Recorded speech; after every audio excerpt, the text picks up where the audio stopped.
Bismillahirrahmanirrahim. Assalamualaikum warahmatullahi wabarakatuh. Salam sejahtera, selamat petang dan salam Malaysia Madani. Terima kasih kerana terus setia dan kekal bersama kami di saluran TV1 dan juga penseriman secara dalam talian pada ketika ini langsung dari Pusat Antarabangsa ataupun Pusat Konvensyen Antarabangsa Putrajaya atau PICC Putrajaya.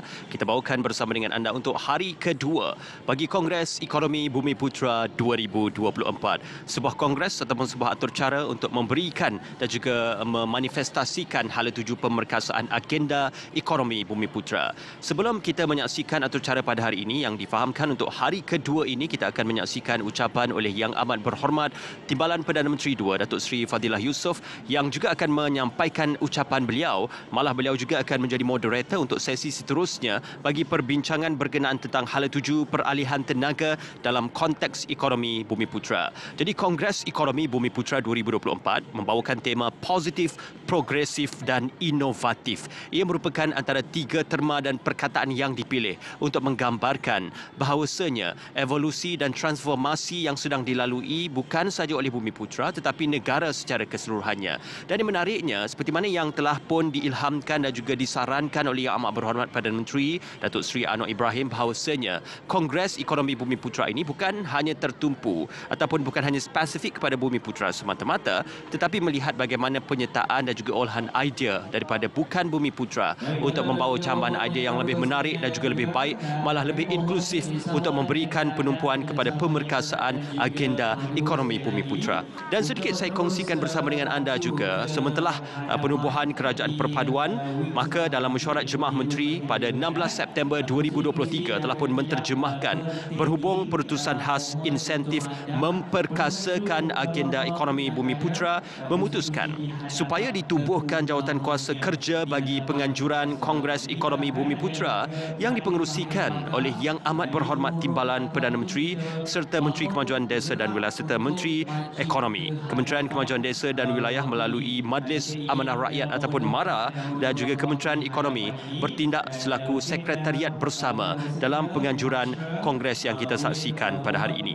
Jadi apabila disampaikan atau diterjemahkan malah dimanifestasikan positif, progresif dan inovatif, maka ketiga-tiga objektif ini membawa gambaran dan juga membawa terjemahan bahawasanya untuk kita mencadangkan hala tuju dan pendekatan baharu dan penambahbaikan agenda pemerkasaan Bumi Putra yang lebih adil, saksama dan inklusif. Juga untuk mencadangkan pendekatan baharu untuk mengukur tahap penyertaan dan kawalan ekonomi Bumi Putra yang lebih bermakna. Dalam beberapa sesi libat urus dan juga beberapa perbincangan sebelum ini, juga bersama dengan pengerusi MARA dan juga beberapa tetamu-tetamu kenamaan yang lain, berhubung beberapa isu-isu Bumi Putra yang dibangkitkan, khususnya dalam konteks pemilikan equity ataupun 30% equity Bumi Putra, serta isu bagaimana usahawan Bumi Putra berada bukan sahaja di peringkat PMKS tetapi untuk diperkasakan, ditambah baik dari segi pendapatan dan juga hasil kekayaan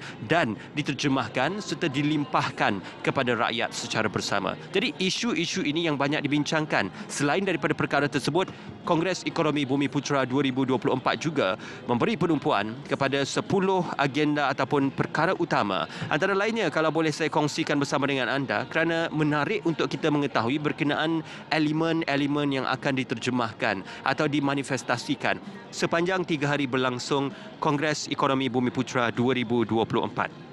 Pada hari semalam, pembentangan berkenaan tentang sesi libat urus iaitu kedudukan semasa sosioekonomi Bumi Putra, penelitiannya. Apakah analisis semasa ini memberi cerminan kepada bahawasanya kita perlu untuk melakukan suatu ajakan paradigma yang lebih radikal dalam konteks untuk kita memperkasakan ekonomi Bumi Putra bukan sahaja dalam tempoh 5 tahun tetapi untuk 10 tahun yang mendatang.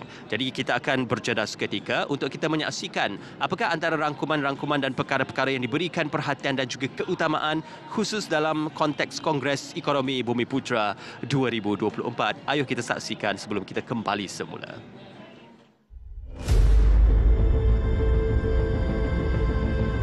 Kalau tak dipecahkan ruyung, mana akan dapat sagunya? Begitulah aku dulu diibaratkan. Waktu tiada siapa yang yakin dengan cita-cita dan impianku. Aku lawan semuanya. Aku sedih bila orang cakap bangsa kami orang Sabah ni tak boleh capai cita-cita sebab kami tidak mampu. Tapi bagi aku percaya dengan hasrat dan impian Tunku Abdul Rahman dan Tun Abdul Razak yang mau bawa Malaysia ni ke tempat yang lebih tinggi. Aku hidup masa di zaman lagu Wawasan 2020 dinyanyikan setiap hari di sekolah. Waktu kelas pendidikan seni pula, lukisanku mesti penuh bangunan yang tinggi-tinggi. Aku bangga dengan lambang ini. Aku tahu dari mula wujud lambang inilah yang bantu banyak anak Bumi Putra Sabah dan Sarawak macam kami ni untuk dapat pendidikan yang baik. Kalau dulu orang cakap duit itulah segalanya. Tapi aku yakin ilmulah yang membuka peluang di mana-mana. Malaysiaku, aku tetap percaya padamu. Rela aku korban demi bangsaku.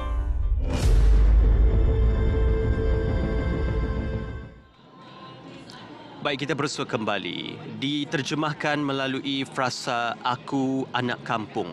Ia tidak membawa kepada pengertian yang bersifat suatu pengertian yang negatif, tetapi sebaliknya membawa suatu pengertian yang bermotivasi untuk kita membawa, meningkatkan dan juga menterjemahkan kehidupan kita supaya mendapat suatu kehidupan yang lebih baik. 58 tahun penubuhan MARA, maka sememangnya MARA telah pun berjaya untuk membawa dan juga menterjemahkan fungsi institusi itu dalam membantu golongan Melayu dan Bumi Putra khususnya di Sabah dan juga Sarawak. Penubuhan Maktab Rendah Sains MARA, universiti-universiti di bawah MARA dan juga skim-skim usahawan ataupun insentif-insentif usahawan di bawah MARA menterjemahkan bahawasanya komitmen MARA untuk membantu golongan Bumi Putra khususnya dalam mengeluarkan mereka daripada kepompong ataupun daripada kelompok yang didiami selama ini. Jadi perkara ini amat penting kerana walaupun kita menyatakan bahawasanya kemiskinan itu tidak menjadi penghalang tetapi tertakluk kepada diri kita sendiri untuk membawa diri kita daripada kemiskinan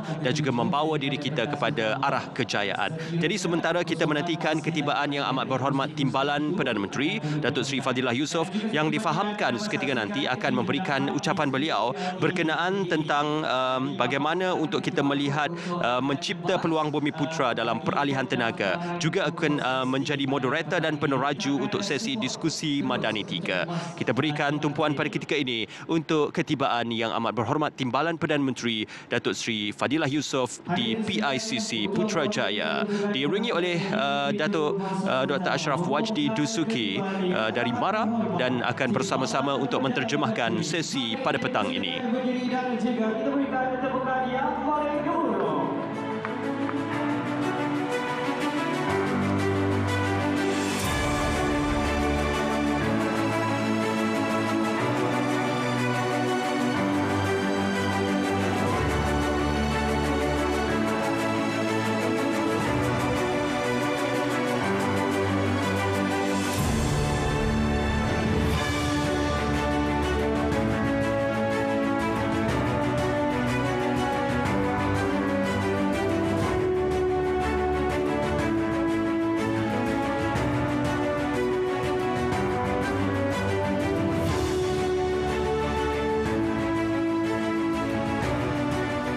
Yang amat berhormat Timbalan dan Perdana Menteri, tetamu-tetamu kehormat serta hadirin sekalian dipersilakan duduk. Baik pun, sudah tiba Yang Amat Berhormat Timbalan Perdana Menteri Datuk Seri Haji Fadilah bin Haji Yusof. Timbalan Perdana Menteri juga merangkap Menteri Peralihan Tenaga dan Transformasi Air. Jadi untuk sesi pada pagi ini yang telah pun disempurnakan juga berkenaan tentang pembentangan hasil sesi libat urus iaitu sosioekonomi Bumi Putra Sarawak, pemberkasaan orang asli dan juga penguasaan korporat dan juga penciptaan kekayaan.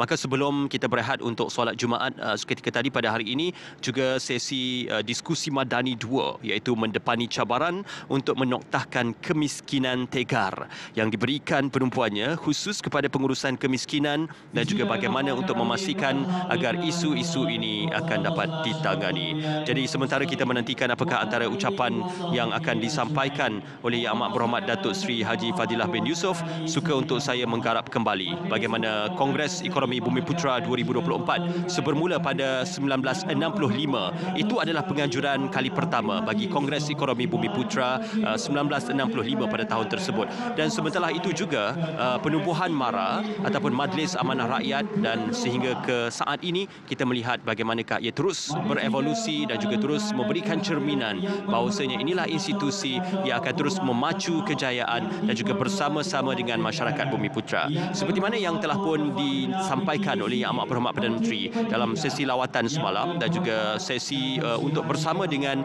peserta-peserta dalam Kongres Ekonomi Bumiputra 2024 juga turut menggarap dan juga turut berpesan bahawasanya Kongres Ekonomi Bumiputra ini seharusnya bersifat inklusif, tidak hanya bersifat spesifik, tetapi bagaimana inklusiviti itu akan mencerminkan kehendak dan juga tuntutan ekonomi pada ketika ini. Seperti mana yang kita sedia maklum, kesenjangan ekonomi yang berlaku seperti mana yang dilaporkan dalam laporan ekonomi semasa dan sebagainya, perbezaan ekonomi antara masyarakat dan juga antara kaum membawa suatu perbahasan dan juga perdebatan yang penting supaya kita mensetarakan pendapatan masyarakat dan juga untuk merapatkan kesenjangan ekonomi. Kerana merapatkan kesenjangan ekonomi ini menjadi antara satu titik faktor penting dalam usaha kita untuk memacu negara secara keseluruhannya. Jadi memacu negara secara keseluruhan memerlukan usaha bersama, penglibatan dan juga sesi libat urus bersama. Dan juga difahamkan seperti mana respon yang diberikan bukan sahaja oleh Teraju, Yayasan Peneraju dan juga MARA sendiri bagi Kongres Ekonomi Bumiputra 2024 ini tidak akan hanya bersifat retorik semata-mata tetapi perbincangan semata-mata. Malah sesi libat urus yang berterusan dan juga sesi postmortem juga akan dilakukan dari semasa ke semasa untuk melihat bagaimanakah perubahan, bagaimanakah pertambahan dan juga penambahbaikan yang akan dilakukan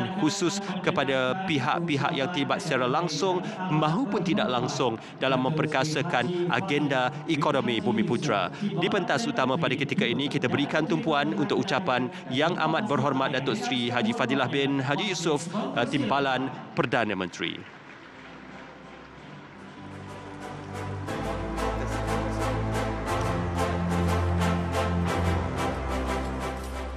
Bismillahirrahmanirrahim. Assalamualaikum warahmatullahi wabarakatuh. Salam sejahtera, salam Malaysia Madani. Terima kasih saudara pengacara majlis yang saya hormati, Yang Berhormat Senator Datuk Mutang Tanggal, Yang di-Pertua Dewan Negara, Yang Berhormat Datuk Seri Ahmad bin Haji Maslan, Timbalan Menteri Kerja Raya, Yang Berhormat Datuk Hajah Rubiah binti Wang, Timbalan Menteri Kemajuan Desa dan Wilayah, Yang Berhormat Tuan Haji Akmal Nasrullah bin Muhammad Nasir, Timbalan Menteri Parlimen Tenaga dan Transformasi Air,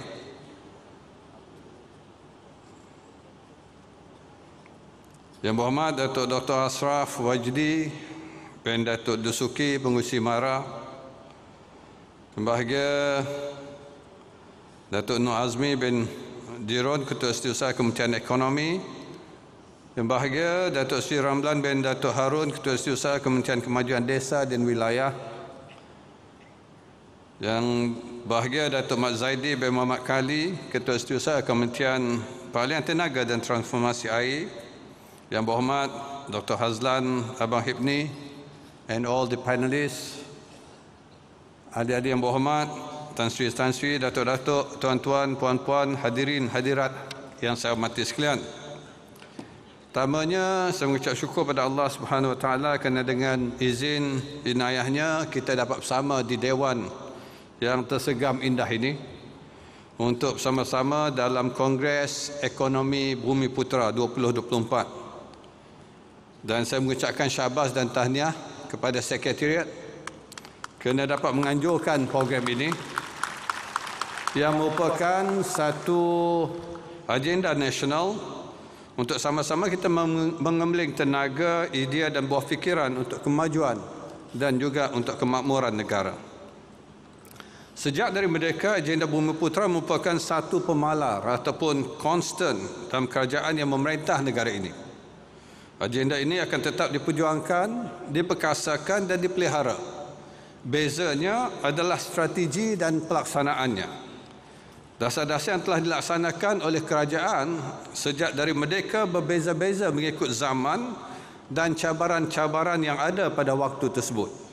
Sebagai contoh, pada tahun 1971, dasar ekonomi baru diperkenalkan bagi menangani isu ketidakseimbangan sosial ekonomi antara kaum dan pembasmian kemiskinan. Kemudian sepanjang tahun 1991 hingga tahun 2000 diperkenalkan pula dasar pembangunan nasional, seterusnya dasar wawasan negara dan sebagainya. Semua ini sesuai dengan zaman dan keadaan serta keperluan pada waktu tersebut. Kerajaan perpaduan kini menyedari antara peluang dalam sektor baharu yang memerlukan pemahaman dan pendedahan kepada golongan Bumiputera adalah dalam bidang peralihan tenaga. Ini juga selari dengan tekad transformasi ekonomi Bumiputera seperti yang digagaskan dalam ucapan perasmian semalam. Oleh itu, Kongres Ekonomi Bumiputera ini diadakan sebagai platform untuk meneroka peluang-peluang baru ini dan bertukar-tukar fikiran antara pihak-pihak yang berkepentingan bagi menjadikan ia sebagai elemen untuk memperkasakan ekonomi Bumiputera. Tuan-tuan dan puan-puan, untuk makluman hadirin, Kementerian Peralihan Tenaga dan Transformasi Air atau ringkasnya PETRA sedang mengubah rang Undang-Undang Kecekapan dan Konservasi Tenaga yang bertujuan mengawaslia kecekapan dan konservasi tenaga dalam sektor-sektor industri dan komersial. Dijangkakan sebanyak 1,000 peluang pekerjaan baru sebagai pengurus tenaga berdaftar dan juru audit tenaga berdaftar akan diwujudkan. Selain itu, penguatkuasaan akta ini juga akan menggalakkan pendaftaran lebih banyak institusi latihan bagi melatih pengurus tenaga berdaftar dan juru audit tenaga berdaftar. Di samping itu, sepanjang tempoh rancangan Malaysia ke-12, kerajaan melaksanakan Energy Audit Conditional Grant atau dikenali sebagai EACG. Pemilik bangunan yang layak menerima grant bersyarat ini menjalankan audit tenaga melalui kolaborasi dengan syarikat-syarikat pemetaan tenaga, Energy Services Company ataupun ESCO, bagi mengenal pasti potensi penjimatan tenaga elektrik di premis dan perpasangan. Mana-mana syarikat ESCO yang berdaftar dengan ST boleh memohon grant di bawah program ini. Dalam meneruskan usaha kerajaan untuk mencapai sasaran Pelan Peralihan Tenaga Kebangsaan, PETRA dengan kerjasama Suruhanjaya Tenaga dan pihak-pihak berkepentingan sedang membangunkan Pelan Kecekapan Tenaga Negara 2.0, iaitu daripada 2026 hingga 2035 ataupun singkatannya NEEAP 2.0. Melalui pelaksanaan NEEAP 2.0 kelak, kerajaan menyangkakan lebih banyak peluang pekerjaan, potensi perniagaan dan pelaburan akan diwujudkan untuk manfaat rakyat dan negara. Kerajaan telah meluncurkan Pelan Hala 7 Perubahan Tenaga Negara ataupun singkatannya NETR, yang menggariskan usaha dan komitmen negara ke arah mencapai sistem tenaga yang mampan dan inklusif.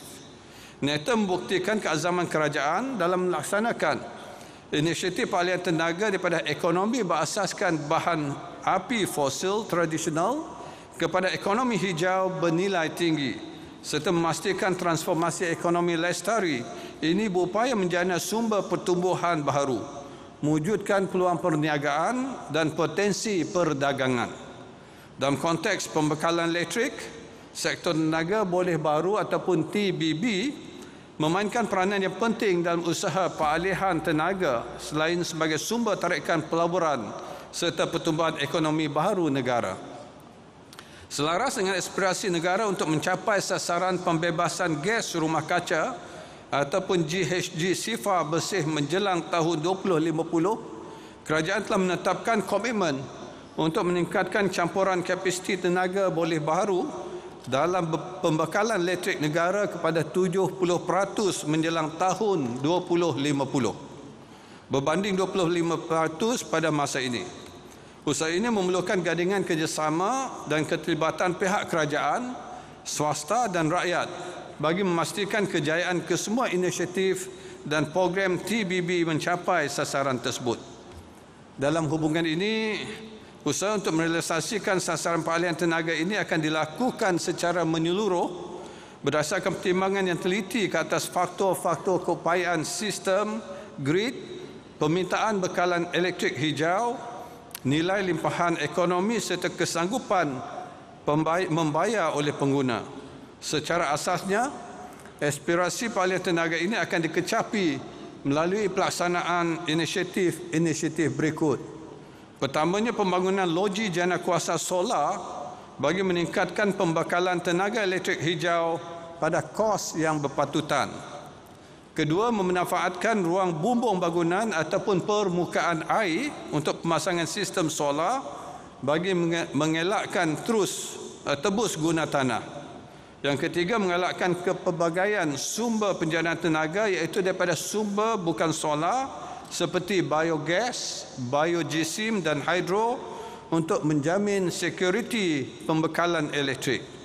Keempat, membangunkan program khusus untuk membolehkan capaian bekalan elektrik hijau oleh pengguna korporat bagi menarik serta mengekalkan pelaburan bersih dan bernilai tinggi oleh syarikat-syarikat Renewable Energy 100 ataupun RE100. Dan yang kelima, meneruskan pembangunan sistem grid serantau di bawah inisiatif ASEAN Power Grid bagi membolehkan integrasi sumber penjanaan TBB yang lebih tinggi melalui jaringan sistem grid negara-negara ASEAN. Berdasarkan pertimbangan ini, kerajaan pada 26 Januari 2024 telah mengumumkan pelaksanaan 4 program TBB bagi tahun 2024 dengan anggaran nilai pelaburan langsung berjumlah 12 bilion ringgit yang akan mewujudkan sekurang-kurangnya 36,000 peluang pekerjaan kepada rakyat. Program TBB bagi tahun 2024 yang dimaksudkan adalah seperti berikut. Pertamanya, kuota tambahan berjumlah 400 megawatt di bawah program Net Energy Metering ataupun NEM bagi mengalahkan pemasangan sistem solar di bumbung premis bangunan. Yang kedua, pembukaan bidaan bagi pembangunan loji jana kuasa solar di bawah program Large Scale Solar ataupun LSS yang baru dengan tawaran kuota 2,000 megawatt mulai 1 April 2024. Yang ketiga, pengenalan program penjanaan tenaga rendah karbon ataupun Low Carbon Energy Generation Program dengan jumlah kuota 400 megawatt bagi membuka peluang penyertaan untuk pembangunan projek penjanaan daripada sumber bukan solar seperti sumber angin, hidro kecil, biogas, biogesim, hidrogen dan sebagainya.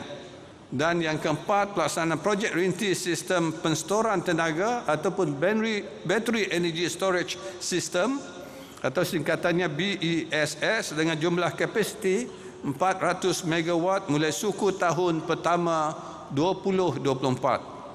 Pelaksanaan inisiatif ini berupaya membuka lebih banyak peluang perniagaan dan potensi ekonomi baru untuk dimanfaatkan dan dinikmati oleh semua pihak, termasuk peran kecil dan sederhana ataupun PKS, khususnya kepada usahawan Bumiputera.